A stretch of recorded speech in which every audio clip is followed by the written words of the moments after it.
નોંધાયેલ હતી, જે ગુમના અનુસંધાને પોલીસ દ્વારા જે છે તપાસ કરવામાં આવી હતી અને એમાં 6 તારીખના રોજ જે છે જે રાપરનો વિકાસવાડી વિસ્તાર છે ત્યાંથી એક વ્યક્તિ જે છે એ બેભાન હાલતમાં જે છે મળે છે એવી જાહેરાત થાય છે અને એના પછી એમની સારવાર જે છે અહીંયા ગાંધીધામ ખાતે થઈ રહી ચાલુ હતી અને એ દરમિયાન પોલીસ દ્વારા જે છે જે ડૉક્ટરના જણાવ્યા અનુસંધાને જે વિગત ધ્યાનમાં આવતી હતી એને અનુસંધાને પોલીસે રાપર પોલીસ સ્ટેશનમાં 9 તારીખે એક આઈપીસીની કલમ 307 135 મુજબ જે છે અલગ અલગ પોલીસ દ્વારા જે છે એમાં ગુનો દાખલ કરવામાં આવે છે,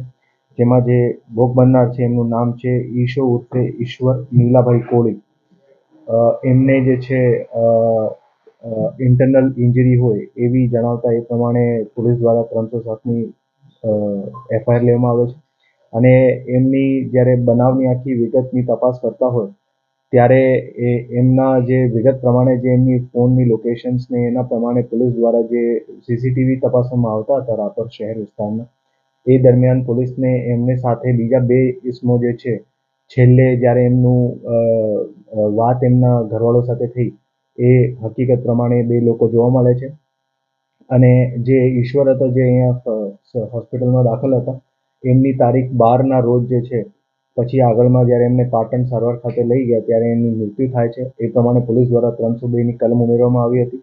આ જે બનાવ હતું એ પોલીસ માટે એક પડકારજનક બનાવ હતું, કારણ કે એમાં બીજા કોઈ ક્લુ પોલીસને મળતા નહીં હતા, પણ જે સીસીટીવીના આધારે જે એક ફૂટેજ મળ્યું હતું જેમાં 2 લોકો એમને સાથે જોવા મળતા હતા, એમની બધી વિગત તપાસતા એ લોકો જે છે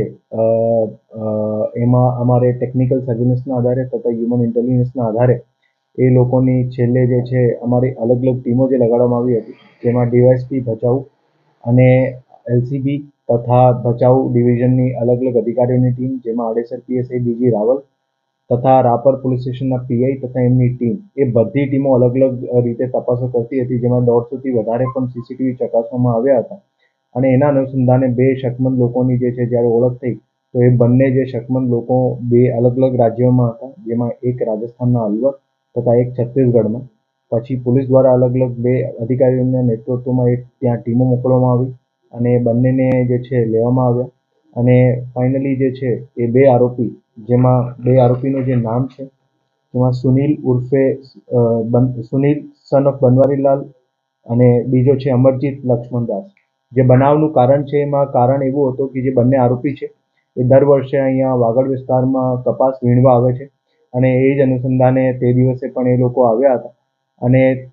એમાં આમની જે મરણ જનાર છે એમની સાથે ત્યાં બસ સ્ટેન્ડમાં મુલાકાત થઈ હતી અને પછી એ જે જગ્યાએ ત્યાં જઈને જે બેસતા હતા ત્યાં જ્યારે મરણ જનારને ખબર પડી કે જે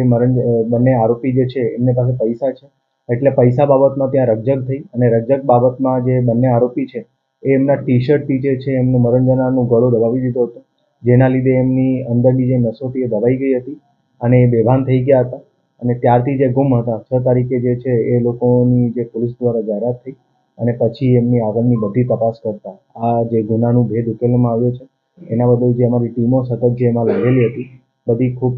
સારી રીતે એમાં મહેનત કરી છે. એમાં જે લોકલ પોલીસ સ્ટેશનની ટીમ, ડીવાયએસપીની ટીમ અને એની સાથે સાથે એલસીબીની ટીમ, એ બધા અલગ અલગ ટીમો દ્વારા જે છે સંકલિત કરીને આ ગુનાનો ભેદ ઉકેલવામાં આવ્યો છે. એ હજી ના એવું કોઈ જાણવામાં નથી આવ્યું.